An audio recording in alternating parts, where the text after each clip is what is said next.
Underground sprinkler system or lawn irrigation system. Question. Sometimes there's an old school way of installing a sprinkler system, and then there maybe a more contemporary or modern way to install the sprinkler system. Sometimes, and we're going to juxtapose the two here. This is CPVC, I think. Normally the PVC would be 1 inch. It would be normally PVC, not CPVC. But often one may go into a landscaping or a customer's yard or somebody's yard and see a sprinkler system with several cutoffs like this. Well, the question is, will this work? Absolutely, it will work. You just have a manual cutoff, so you cut one zone on.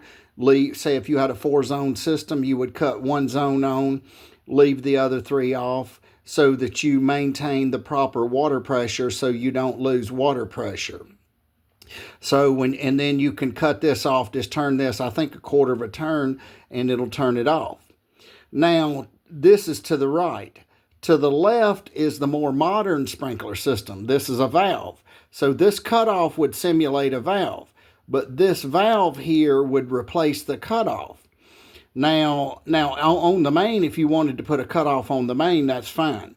But if you were using cutoffs for valves, I've seen this many times, or I shouldn't say many, several times in years past, and a lot of times it's a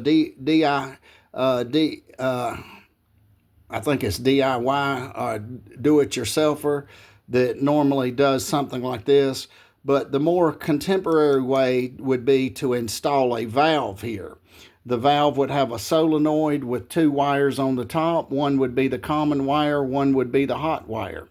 So now this would cut it off. As long as this is not energized with 24 volts, this solenoid, if working properly, will cut the valve off, and the water will stop right here just as well as it would if you had this cut off.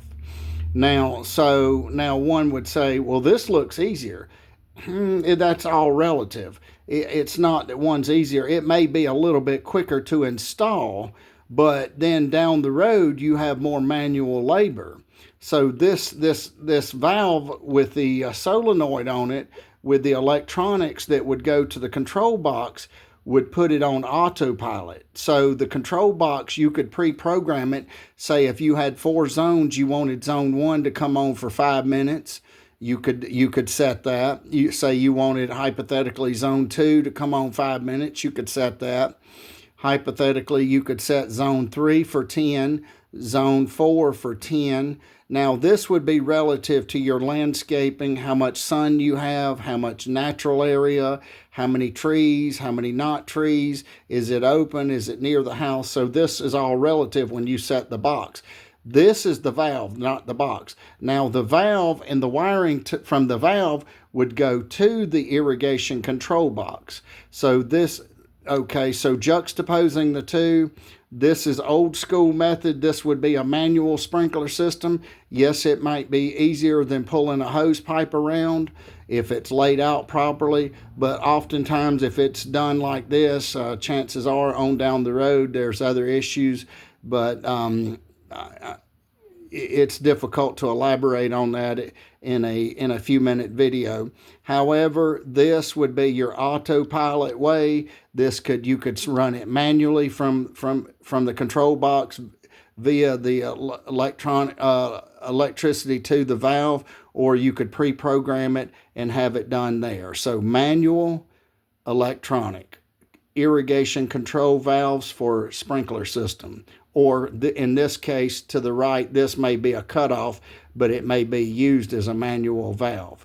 So electronic valve here, and then a manual turn off here. Thank you for watching. Have a great day.